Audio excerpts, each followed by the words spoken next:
The following program was provided by an independent producer solely responsible for its content. The opinions expressed do not necessarily represent the views of this station, its staff, board of directors, or underwriters. Welcome to the Empower Hour with Greater Nashua Mental Health. The Empower Hour will provide information and support about mental health, substance use, and behavioral health.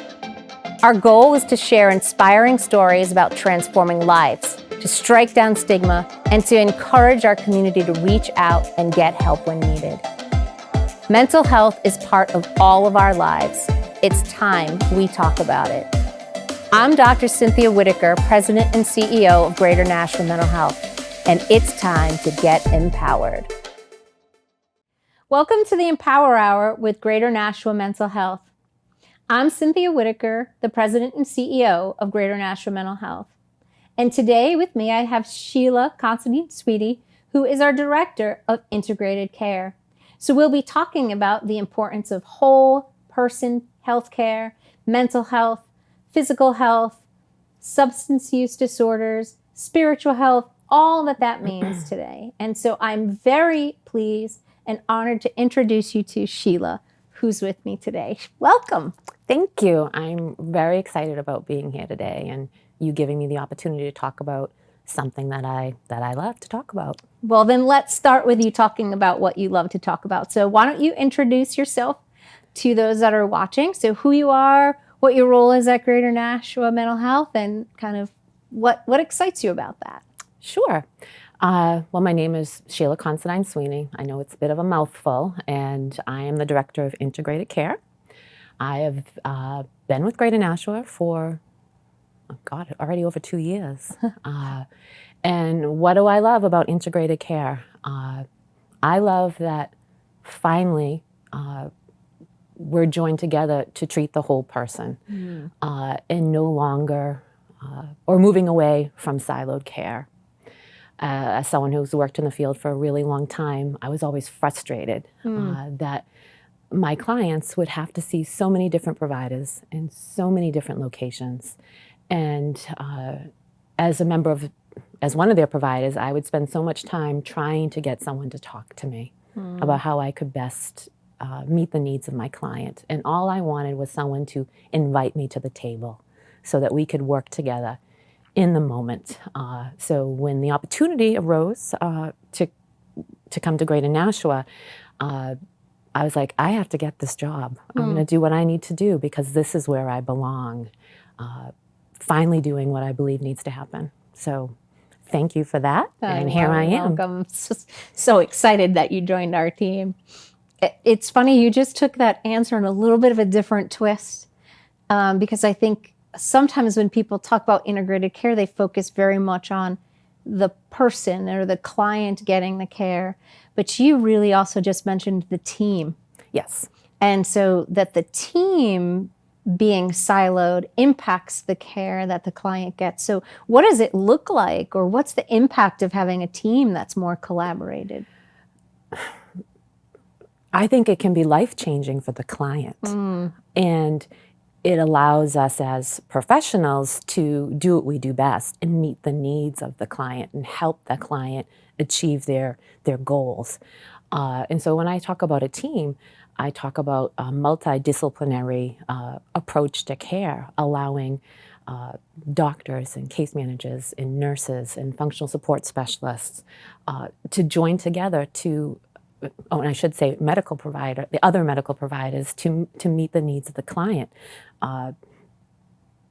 So much work can be done in support of the client in a limited amount of time.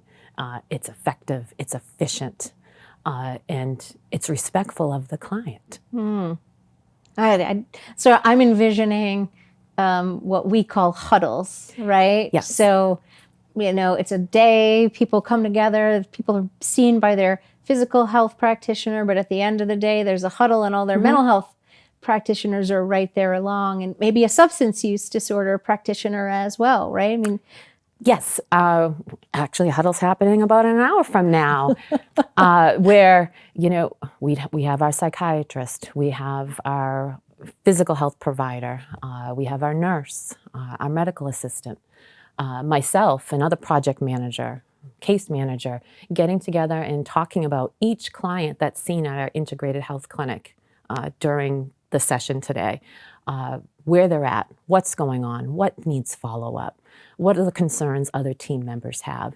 So the client, is leaving their appointment today with a plan in place and with the members of their team being informed so that we can help that client continue to move to achieving their goals. I know a lot of people are always hesitant about that because they think, oh, it's people sharing all this information, or if I share something with one provider, I don't necessarily want another provider to hear that information. But I'm hearing you say, but it brings better care when that happens. Yes. So what would you say to somebody if they were worried about providers sharing information back and forth? I would provide some education on confidentiality and HIPAA, and that it's our duty to protect that privacy, and the benefits for us working together, that it increases access to care, it reduces barriers, and also allows them to receive the most efficient care with hopefully reduced wait time and quicker follow-through. Most of the time, clients just need education. They need to understand, and they need someone to take the time to explain it and not just push a paper and read this. I believe in the one-on-one, the human approach, and I think that's what integrated care is. Well, it's the treatment of a person, not their condition. Right. Exactly. Getting to understand what the person really needs in every aspect of their life, then lets us treat them the best we can. And what they want. Absolutely. And I think sometimes, because many of our clients have been seeking services for such a period of time that sometimes what they want has been missed. And if we take a step back and think and ask, what do you want? Because what I think they need and what they want may be different, and we can work on that path together. Right. Sometimes if we come together and really understand what's going on, we might come up with a better option that neither one of us had thought of before. And that's the benefit and the beauty of the team. Yeah. Everyone brings in a different perspective. I have a lot of respect for that, and I think our clients have respect for that because they see many people caring about them, but coming from different perspectives. So we're a mental health center, and we've got this physical health provider inside our mental health center providing physical health services. Our physical health and mental health providers are coming together to improve kind of the all-around care for the clients that are enrolled in these programs. Have you seen any major outcomes, or are there any stories that sort of stick out for you of any clients that have been able to make a change? Yes, and I often ask people, don't you want me to tell you a story? Don't you want me to tell you about the real life people and not just the data that sometimes I have to produce to support the work that we do, which is very, very important. Yeah. But I like to talk about, the human stories. And one gentleman that I think of who I believe has been involved at Greater Nashua for a significant period of his adult life, who's a member predominantly of another treatment team that comes to us for physical health care, but is also involved in pro health, which I'm sure we'll get to, in our wellness programs. And he's been a chronic smoker and has had, chronic health issues just related to not receiving primary care, has really cycled through the emergency rooms and urgent care, has, finally settled with us and has engaged in our wellness programs. And for the first time in his life, he's a couple of months smoke-free at this point. He is becoming more physically fit. There's been a reduction in, inpatient behavioral health hospitalizations. He's engaged and positive and informed and an active member of his healthcare. I often bring him up because I remember when I first started at Greater Nashua a few years ago, he was resistant to coming into the program. he was always someone that was smoking in the parking lot, and I would have to say, we're a non-smoking campus, and he'd be like, yeah. Now, when I walk through the parking lot in the morning to get to my office, I usually see him, and he'll tell me how many days he's been smoke-free. Oh, that's so cool. Or he'll say to me, I just had someone go, to the sidewalk to smoke, and he's proud of that. So that's a wonderful story. That gives That me is hope. a wonderful story. So you mentioned the wellness activity. So it's not just that we have a doctor that comes in, or a nurse practitioner or a PA, or somebody that comes in and provides medical care, but we also have other wraparound wellness services. So what does that look like? Yes, we have wraparound wellness services. Because we treat the whole person, we realize we're more than someone's blood pressure. And so when we say we have wraparound wellness services, I have health mentors that can help someone along with their personal health goals, whether that's becoming more physically fit or just improving nutrition. I have an integrated care counselor, wellness clinician who meets with clients about smoking initiatives, to decrease smoking, to address vaping, to look at nutrition and, again, increasing activity, and really helps with targeted health interventions. And we ask them, what do you want to see be different in your life? Because my health initiatives and wellness challenges are different than yours. So, someone may say, well, I'm not sure I want to give up smoking, but I want to be educated. I want to know what's happening to my body. We can do that, and we can use our skills to hopefully get them to a place where they contemplate change. I wish my primary care office offered those type of things. We also have the capacity to offer, smoking cessation counseling, and also in a group model for people who want that support. So, I think we can be inventive and innovative, and really, meet someone where they're at, and the ability to change and flex when the needs change and flex. So I'm really proud of the different things that we offer.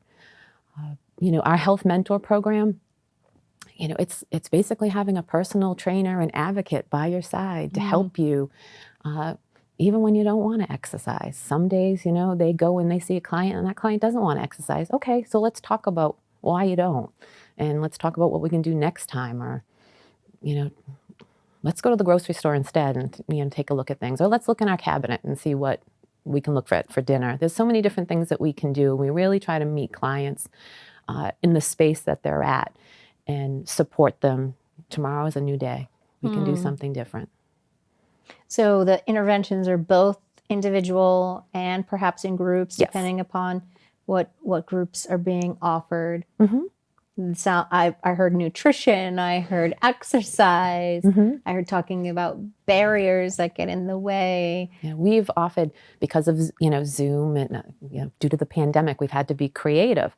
So we've offered cooking group where clients can log on, and one of our health mentors share a recipe that and we demonstrate how to make it for them. So we've had to do a lot of different things to meet people, do the restrictions of the pandemic. We publish newsletters that provide not only our clients but our staff support and healthy activities or healthy recipes. Had to be really creative this past year, but technology has allowed us to make that happen. And we also respond to what the clients want. I had a client say to me, as I was walking to my office, they like to stop me in the parking lot because they call me the integrated care lady. That's my nickname, I heard. And so they'll say to me, why can't I walk with my health mentor, by Zoom? I said, well, what do you want that to look like? Well, on my cell phone. I said, well, we can do that. So I have one of my health mentors he's not seeing his client physically yet, or wasn't in the height of the pandemic, but they would talk on the phone while he and his client would, walk together virtually and engage in those activities. That's pretty darn cool. Yeah, it is pretty darn cool. Yeah, to be innovative like that, meet clients where they're at, give them what they need. It's really awesome. You mentioned pro health, so that's kind of our internal jargon for a special program within the integrated care program. Yes. So what is that? ProHealth is a SAMHSA grant that we were lucky enough to receive. It's a 5-year grant that targets health and wellness initiatives for clients that have severe mental illness or severe persistent mental illness. And in particular, it targets smoking cessation and general health and wellness indicators like BMI, blood pressure, cholesterol. So it's targeted to the transitional age of 16 to 39. I think they've stretched the definition a bit, but I'm happy about that. And really targeting people that should be at their prime health, so that they'll stay in their prime health. Because often I remember being, 18, 20 years old, and, why do I have to worry about my health? I'm young. And that's a true statement, but we know that preventative medicine is important. And, many of our clients haven't made some good decisions along the way or haven't been able to address their healthcare needs. So we were hoping that this program that is launched within our integrated healthcare clinic could encourage clients to engage in preventative healthcare and target general health and wellness through incentivizing engagement and positive decision making. So we monetarily compensate them to participate. And again, I think that's pretty darn cool. Yeah. Because who isn't motivated in some way by money? And another cool thing about the study is that it utilizes things that are near and dear to that age group, like their cell phones and apps on their cell phones, so that they can they don't have to come and see me necessarily. They can engage in a virtual platform, and allows them to be compensated to do that. So, they come and see us for an interview or meet with one of our clinicians. Often they're incentivized anywhere between $10 and $30 for engaging in these programs, such as completing a smoking survey on an application a couple of times a week, or logging into a food journal a few times a week, meeting with the wellness clinician, and engaging in a Weight Watchers program. So they're incentivized to hopefully make behavioral changes that will last post their enrollment in the study. And they can stay in the study for up to 5 years. We are in year 3 of the study, so we still have some time to go. We have probably over 30 clients that are actively enrolled in our Healthy Choices, Healthy Changes, which focuses on general health and wellness, and around 10 clients that are currently engaged in the Breathe Well, Live Well program, which targets smoking cessation and vaping cessation. And I think one of the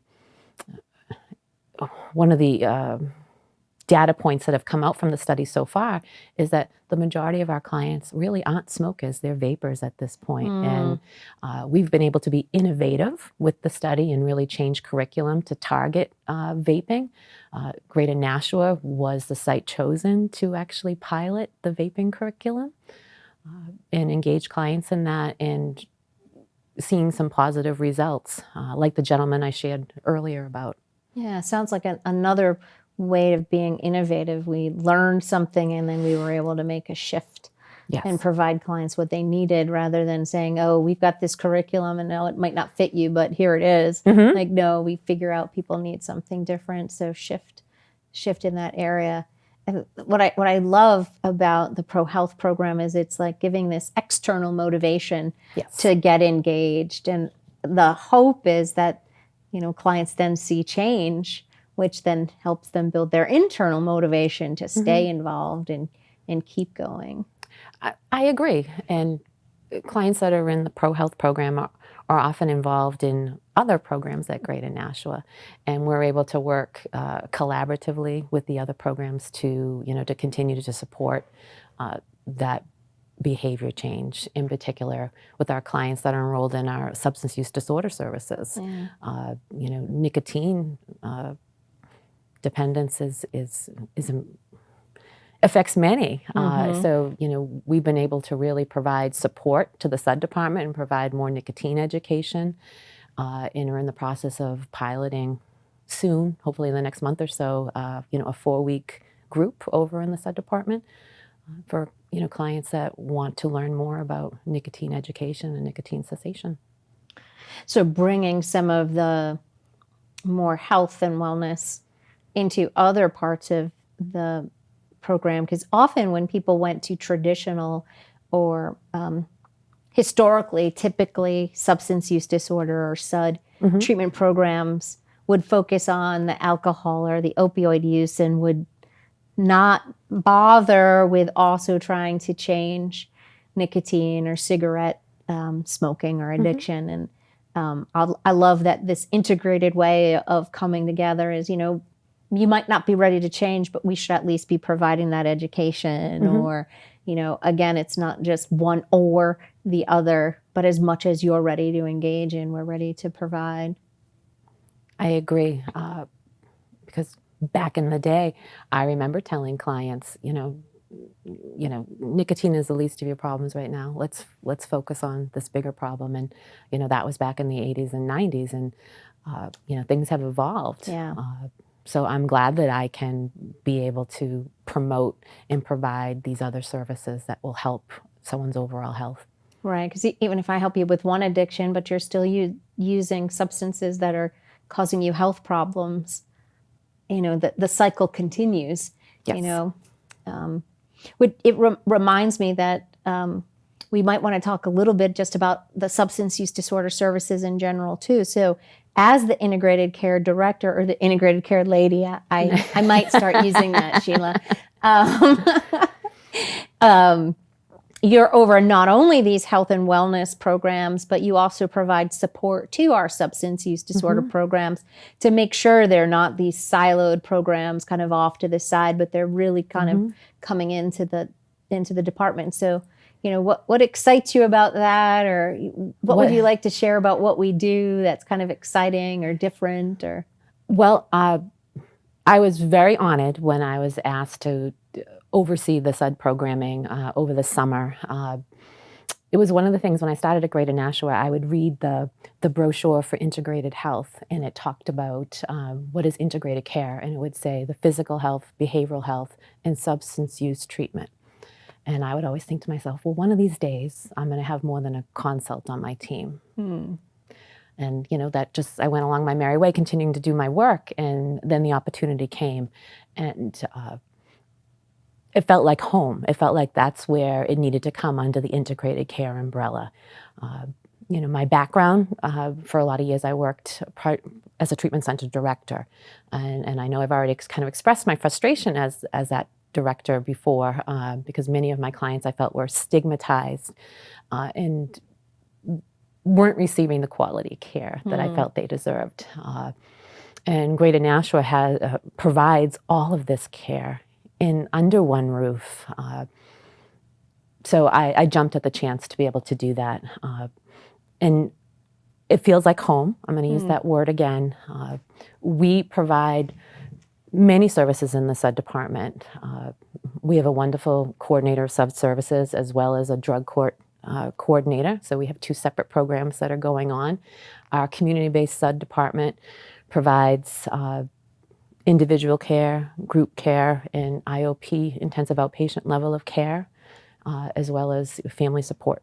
And then we also have our drug court program where Greater Nashua works collaboratively with Hillsborough County South, I hope I'm saying that correctly, to work with clients that have a deferred sentencing program. So they're two phenomenal and very separate programs that work under the integrated care umbrella. So we're not only meeting them with the services they need in the SUD departments, but also making sure that we're, as soon as they walk in the door, asking them, do you have a primary care doctor? When's the last time you saw a primary care doctor? Because it's important. Your health care is important. And getting them actively engaged in those services. And then we can start the conversation of, we have this wellness programming available. What other supports can we provide you? I think it's been a really nice flow. Clients are really feeling from the moment that they come into Greater Nashua that their needs are being assessed and appropriate referrals are being made. We have like a 72-hour turnaround for getting someone's paperwork completed to come into our integrated health department to receive primary care services, because we don't want people to wait, because I think we know when there's a delay in care, sometimes the care doesn't happen. Right. So I'm really proud that we're able to prioritize and work together. Get people into the care they're asking for, saying yes to Yes. right away. And if they say no, the message I want my staff to say is, okay, no's okay right now, but can we talk about it again? Can we have this conversation? Can I have that permission to do that? And it's usually always met with yes. Sometimes it's just there's a lot going on, and we need to give someone the grace to just be where they're at. So to hear the no as a not yet, and always give the opportunity for a yes to come later if somebody needs that. One of the other things that I've always said about our SUD program, our substance use disorder program, makes it different, is because it's housed within the mental health center, is we have an understanding that, substance use disorder isn't this thing that occurs all on its own, right? That often there's anxiety or depression that comes along with it. And sometimes, again, back in those days of what we used to do when we were very siloed, is people with mental illnesses or mental health problems often got kicked out of substance use disorder programs. And we don't do that. And, maybe we bring in a mental health provider who works alongside the substance use disorder provider, or we allow people to move in and out of whatever treatment it fits best for them. I was trying to think if there's a story that's in there of anybody I could think of, but I can't think of any, but maybe you have a... I can actually think That's of, good. I have a story. I've worked in the community for a lot of years in this area, and I would refer people to Greater Nashua. And I worked in another facility that often would receive the most difficult and challenging clients because other people would turn them away because they were behavioral. But they needed treatment. They do. And this was before integrated care. So I remember reaching out to Greater Nashua, and lo and behold, you were already familiar with this client. The person kind of went in and out of care, and you said to the person who answered the phone was like, of course, send them down. Well, here's your appointment. I think this was before open access. And I remember speaking to this client and saying, I have an appointment for you. Greater Nashua will take you. And they're like, oh, I didn't do well there. I'm like, that doesn't matter. This is a new day. You're telling me you're ready now. We're going to give it a try. And the person went and did engage. It wasn't an easy journey, but he had limited services in the SUD world, and which is how he ended up working with my particular agency. And he had limited services in the behavioral health world, but Greater Nashua said yes. And the last that I heard, this gentleman's doing relatively well, and it was a success story. It was about not giving up. It was about meeting someone where they're at, and people change, and we need to allow them an opportunity to change. Yeah, just because you didn't like it or it didn't work last year doesn't mean it won't work this year. Or, I think that's incredible, and I think that's a reflection of not only of the what human behavior allows for change, but also about the type of staff, type of people that come to work at Greater Nashua Mental Health. I think they believe in the bigger picture. That we're empowering people to live better lives, to reach their potential, to meet their goals. And if today's not a goal day, tomorrow may be. Right. Leaving that open. It always reminds me of the parenting analogy of if the 3-year-old doesn't like peas, you don't say to them, you hate peas. You hate peas, because there'll be a 9-year-old that hates peas. But if you say, maybe one day you'll like peas, when they're 9, they might try it again, right?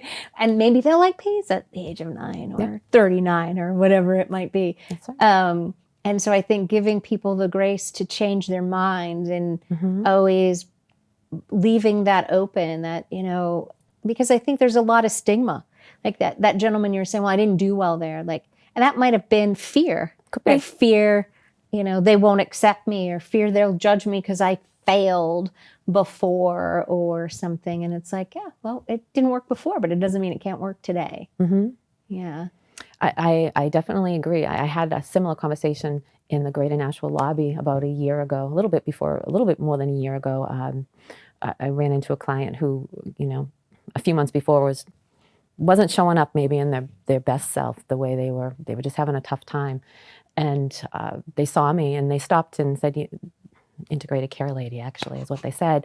And, we chatted and they said, and they made mention, I'm sorry, I didn't speak to you very kindly the last time we spoke. But I wanted you to know today, that I'm sorry and I'm in a different place. And I'm like, thank you. We all of us don't have good days. Right. Not every day. And then we start over. Yeah. That's just the way it is. Today is a new day. And it's funny, you mentioned empowering people. Like, certainly that's our mission. And I think what we're describing is an empowering environment. Yes. Right? So an environment that allows people to have good days and bad days, that says, all right, even if you've failed at this before, we're willing to try again, or let's come together and figure out where we can start on this journey. And maybe if it's not quitting as the first goal, maybe it's just learning more as the first goal. Yeah. And that's an empowering environment because it lets people be people. And, it lets them show up authentically and not needing to worry about judgment, because a judging environment is certainly not empowering. I agree. I like to think Greater Nashua, since the time I've been involved with it, doesn't set limits on their staff and on the consumers. Of course, there's always boundaries, and sometimes we're going to hear no, but we can problem solve. Yeah. We can bring new ideas to the table. We can talk about it. I like to think that everyone who is at Greater Nashua as a staff member, we're problem solvers. When someone asks me what I do for work, sometimes I just say I like to try to solve problems. To have a better result. And I think every day that I do that. When I hear no, or someone tells me something I don't particularly 100% agree with, I think about it. I'm like, can we talk about this some more? Is there room for us to inch a little bit further to help someone where they're at? Does it have to be a flat out no? Can it be more of a no, yes, no? Is there something that we can do? Right. And most of the time that's met with, okay, let's talk some more. Right. Right. Like to help me understand the no. Because if I understand where it's coming from, then I might be able to find at least ways to begin to help somebody make a change. And, certainly we have to follow rules, regulations, boundaries, like you say. But there is a lot of room for creativity. And people are creative when we, empower ourselves or have environments that allow for empowering to happen. I so agree. I like it when I don't have to say no, even in parenting. I like it when I don't have to say no. I can't always say yes, but I can say, we can talk about it, or give me some ideas. Give me things to consider.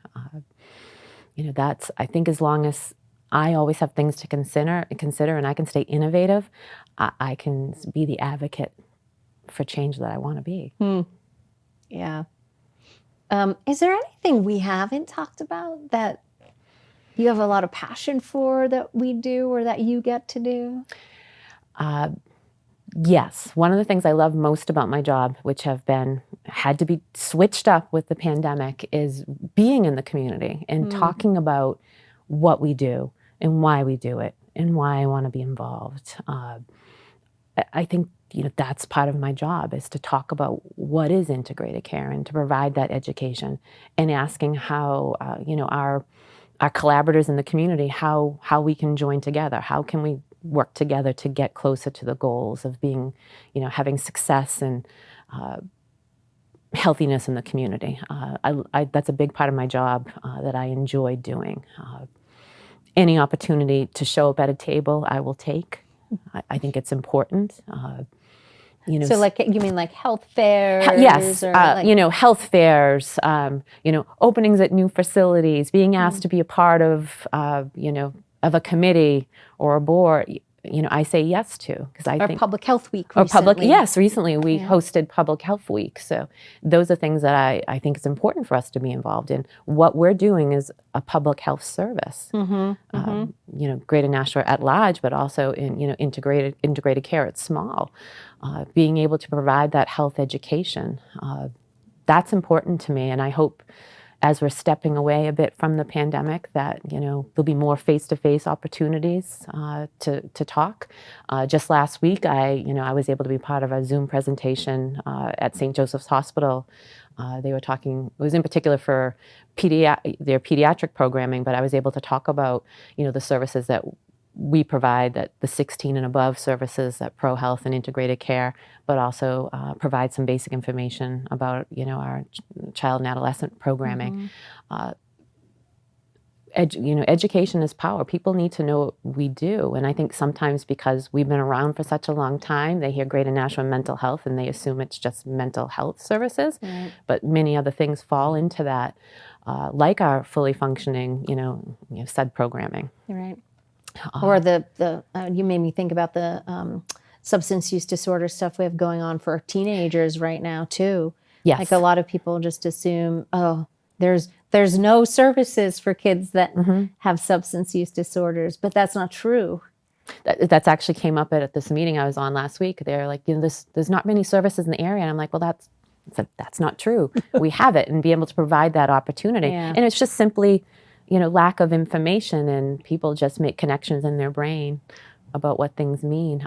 So I feel it's my responsibility to be in the community, to educate on what I can educate on, and provide my support and do the best I can in the areas that are not my areas of expertise, but I can connect them. I'm really good at making connections. Maybe you'll be the connection lady too. I might. Yeah, I take those as titles of honor, and I appreciate it. It means that the word's getting out at what we're doing. I mean, it's funny, right? I think it's yet another connection to empowering, right? I truly believe people empower themselves. Like I can't give you power, but I can create an opportunity for you to take on that power of your own that you already have. And information is one of those things. Like I'm not empowered to make a decision on my life if I don't have the information, or if I'm operating from my own lies, if you will, or history, or whatever my mind is telling myself in a moment. And so kind of our role in making sure people have that information about health and its impact on mental health, and the impact of mental health on health, and how it's a spiral of things that impact each other. When I go out and talk about integrated care, sometimes I'll be met with opposition. They'll say, well, I've been working in this field for 20 years and it's been just fine. And I said, well, I disagree, because you can't separate your head from your body, and that's what we've expected care to look like for many. Your head goes this way, your body goes that way, and that's just not really feasible. And I said, do you remember what it was like trying to provide case management to someone and never getting people on the phone to get information? Because I do, and I was frustrating, and I would have to say to my client when they would come in to see me, or I would go to see them and say, I haven't been able to get your doctor's office on the phone, or I haven't been able to reach your therapist yet. I don't have that problem at Greater Nashua Mental Health. I'm at a table with them, every Monday afternoon and every Wednesday at lunchtime. So I can say to my client, we just talked. We're going to be in touch with you, or this is what happened. And or I was able to talk to your primary care doctor about that medication and the side effects you're telling me about. And she was able to tell me, no, it wasn't from that meds. It might be something else. So we can go off and look here. How awesome is it to just be able to have that conversation and not say, I don't know, I don't know. Yeah. And it's also been wonderful that there have been times where we've been sitting around our huddle meeting and the client might still be in the waiting room. And I've been able to say, can they come in for a second? Oh, that's awesome. You know, So then they're part of the huddle. and they can come in. And that's happened, doesn't get to happen every week, but there's been times and it's just like, you know what, let's see if they want to come and talk for a minute. And we've been able to invite them in and, you know, provide some stress relief to, you know, to answer some questions, to let them know we're here. We're going to help. We have a plan.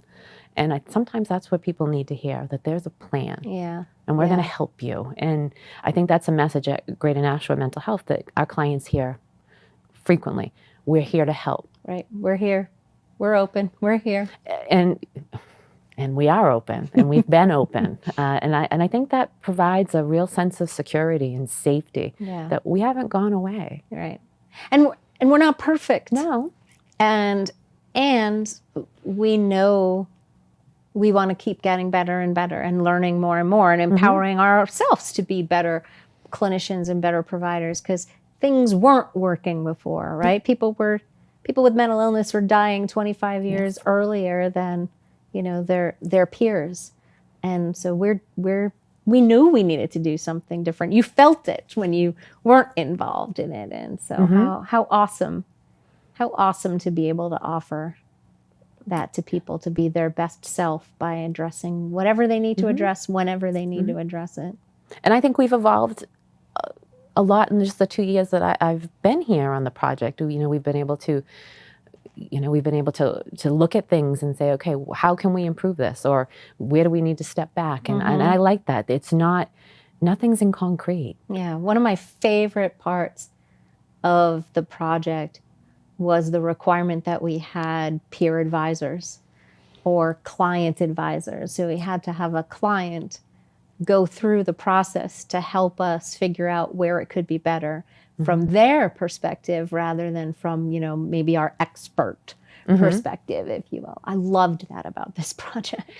I like that because I was able to spend more time with clients doing what I thought I needed to step away from, but I truly didn't. I just needed to make it look different.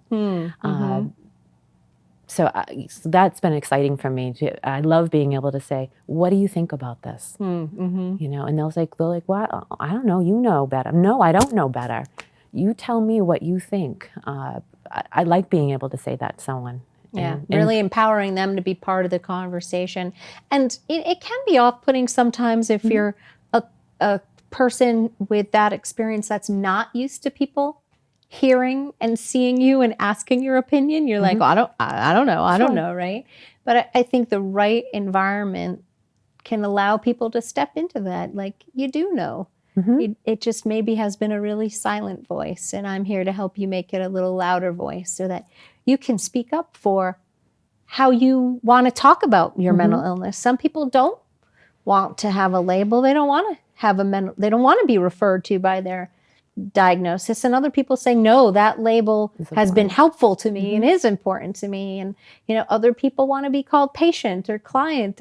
And I think the more we can honor people's voices, the more we allow them to be the best them they can be.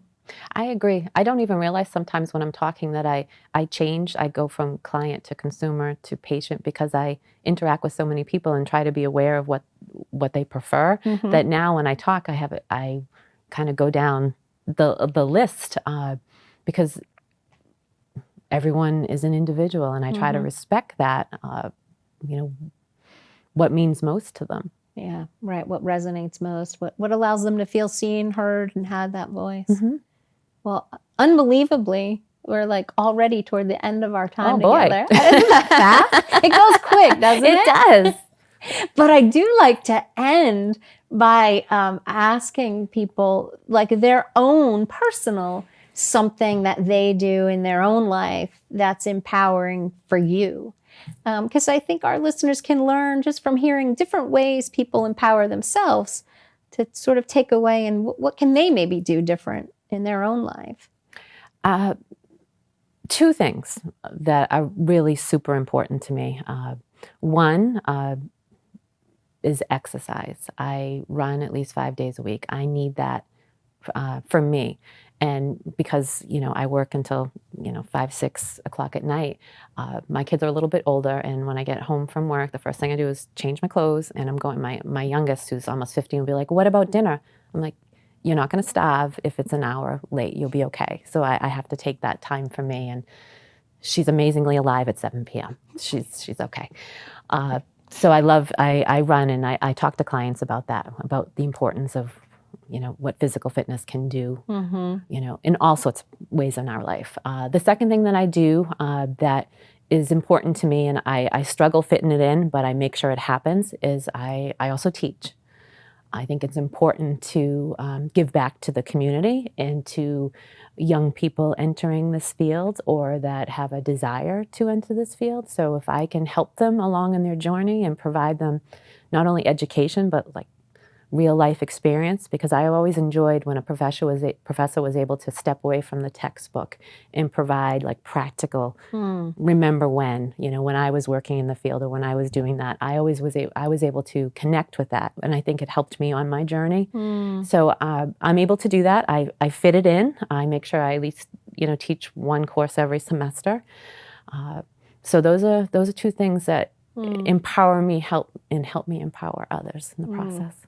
So giving back and making time for exercise, even if there are other humans saying, no, don't take that time. Yes. You take that time. Yes. What a great example for others to follow, that it is okay to say, no, I need this right now. Yeah, we've got to practice what we preach. We do got to practice what we preach. Well, I thank you so very much for joining me on Empower Hour. It has been a delight to just sit here and chat with you and learn from your perspective about what's, the importance of integrated care and the programs that we have going on at Greater Nashville Mental Health. So thank you very much. Thank you. It was a very fast hour. I know, it goes real fast. And thank you so much, those of you that have watched the show today. We thank you for your support of Empower Hour with Greater Nashville Mental Health, and we wish you a very empowered day. The preceding program was provided by an independent producer solely responsible for its content. The opinions expressed do not necessarily represent the views of this station, its staff, board of directors, or underwriters.